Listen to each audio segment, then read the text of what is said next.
Assalamualaikum warahmatullahi wabarakatuh. Perkenalkan, nama saya Artika Rerung. Saya dari kelas 2 PK3 NIM 96 2018 061. Pertama-tama saya ucapkan terima kasih kepada Bapak Toto Ismawanto selaku dosen pembimbing mata kuliah komunikasi bisnis. Di pertemuan kali ini saya akan menjelaskan sedikit mengenai apa itu komunikasi bisnis. Nah, baik teman-teman, sebelum kita mengetahui apa sih pengertian dari komunikasi bisnis, terlebih dahulu kita harus mengetahui apa sih pengertian dari komunikasi itu sendiri.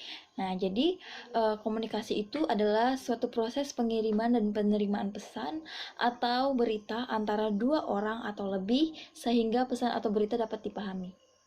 Baik, untuk komunikasi bisnis sendiri merupakan suatu aktivitas pertukaran informasi, gagasan, pendapat, dan instruksi yang disampaikan secara personal atau impersonal melalui simbol-simbol atau sinyal tertentu sehingga didapatkan pemahaman yang sama antara pihak-pihak yang berkomunikasi. Nah, setelah kita mengetahui pengertian dari komunikasi bisnis itu sendiri, komunikasi bisnis memiliki elemen-elemen dalam komunikasi. Yang pertama ada sumber informasi. Sumber informasi adalah orang yang menyampaikan pesan. Yang kedua adalah encoding. Adalah suatu proses di mana sistem pusat saraf sumber informasi memerintahkan untuk memilih simbol-simbol yang dapat dimengerti dan dapat menggambarkan pesan. Yang ketiga ada pesan. Pesan adalah segala sesuatu yang memiliki makna bagi penerima. Yang keempat ada media. Media adalah cara atau peralatan yang digunakan untuk menyampaikan pesan kepada penerima. Yang kelima ada decoding. Ini adalah proses di mana penerima pesan menginterpretasikan pesan yang diterimanya sesuai dengan pengetahuan, minat, dan kepentingannya. Yang keenam ada feedback atau umpan balik. Itu adalah respon yang diberikan oleh penerima pesan kepada pengirim pesan sebagai tanggapan atas informasi yang dikirimkan ke sumber pesan. Dan yang terakhir, yang ketujuh ada hambatan atau noise. Adalah berbagai hal yang dapat membuat proses komunikasi itu tidak berjalan dengan efektif. Jadi setelah kita mengetahui elemen-elemen dalam komunikasi bisnis memiliki tujuan komunikasi bisnis.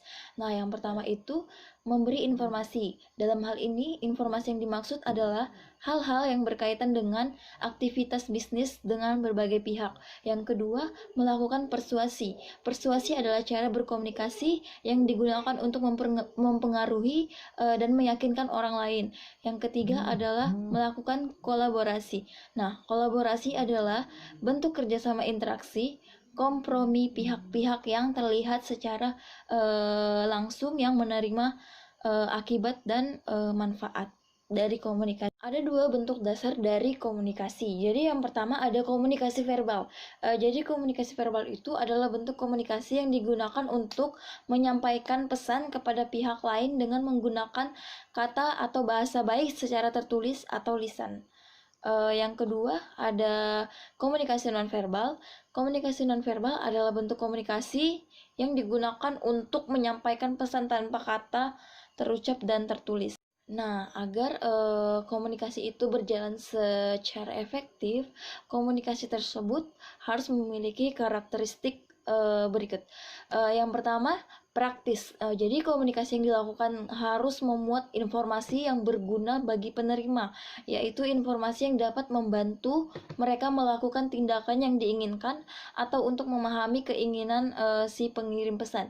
Yang kedua ada faktual. Dalam melakukan komunikasi, pesan yang akan disampaikan harus berisi fakta yang jelas, akurat, etis, dan bukan kesan atau hanya pendapat yang belum tentu ada kebenarannya. Yang ketiga padat. Jadi komunikasi yang kita lakukan harus mengandung informasi yang paling penting dan bukan semua informasi. Hal ini penting agar pesan yang kita berikan tidak terkesan bertele-tele.